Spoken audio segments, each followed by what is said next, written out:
Not everything happens the way it happens in the movies.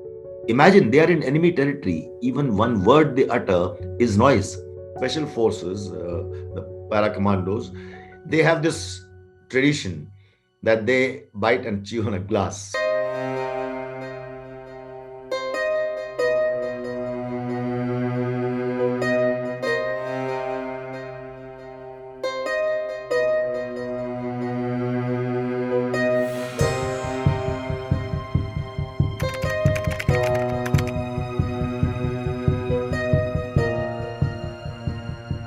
That particular day, 18th of September, I think I've said it again and again, and it was a dark Sunday for me. Like I wrote in the book and at many other places, 18 young lives were lost on my watch. I feel anguished at that I was in command when this happened. And that perhaps was the last straw. That was the kind of feeling that we had, that so much had taken place that year itself.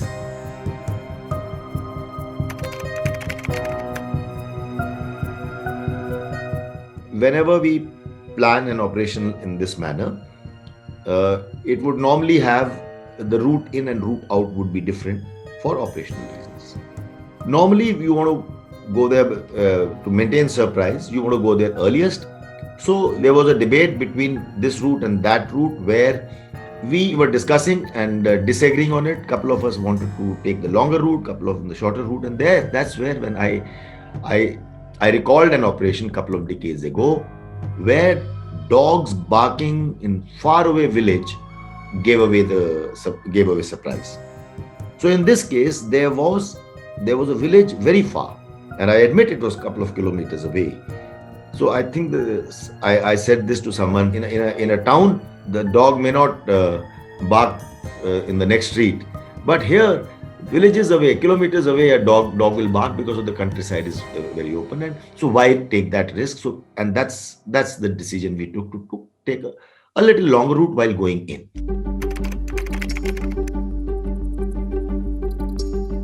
Not everything happens the way it happens in the movies.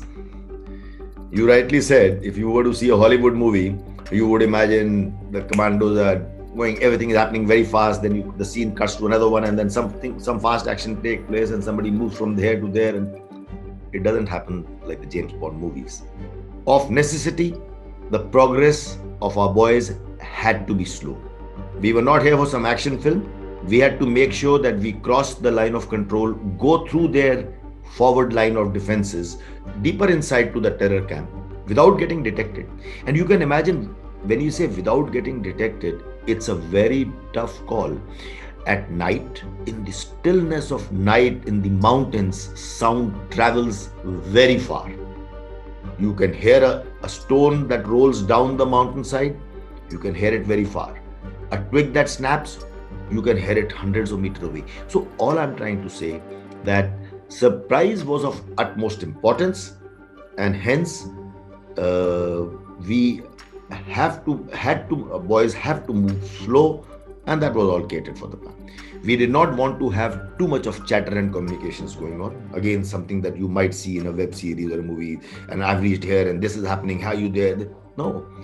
The more chatter you create, firstly, imagine they are in enemy territory. Even one word they utter is noise.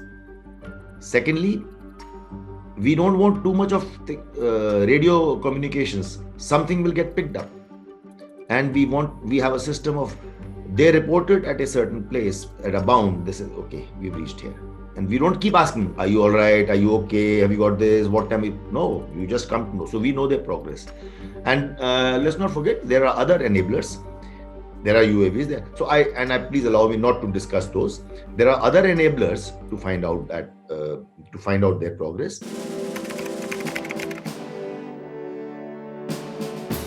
It was a very unusual and a bold operation, and I decided to give them something stronger than tea. When we got them back, it was I think after 2 or somewhere around 2 o'clock, by the time we could fly down the team commanders, the leaders. And when these boys came, so before they could begin their debrief, we could begin their debrief in the operational room. So normally, tea is served when on my instructions. Yes, he came with a bottle of whiskey, and we talking about glass eaters, the special forces, the para commandos.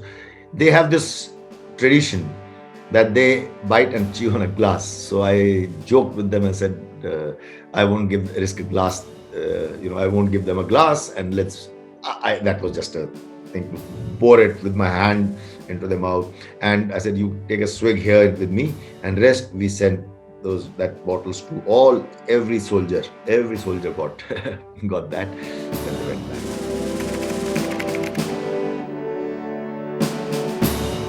There was anguish that we lost these lives. That very day, the entire leadership of the country, as far as I'm concerned, was there in my operational room, in my office. I think it was that. Although I have written in the book, I was I wasn't very happy when I was told that the defense minister is coming that day itself. God rest his soul. But the fact that everyone was there on that very day, I think, really worked for us, rather than having to sort of put up proposals through the headquarters and then it goes up to the ministries and or the army headquarters. And there was this desire to cause them hurt in equal measure, if not more.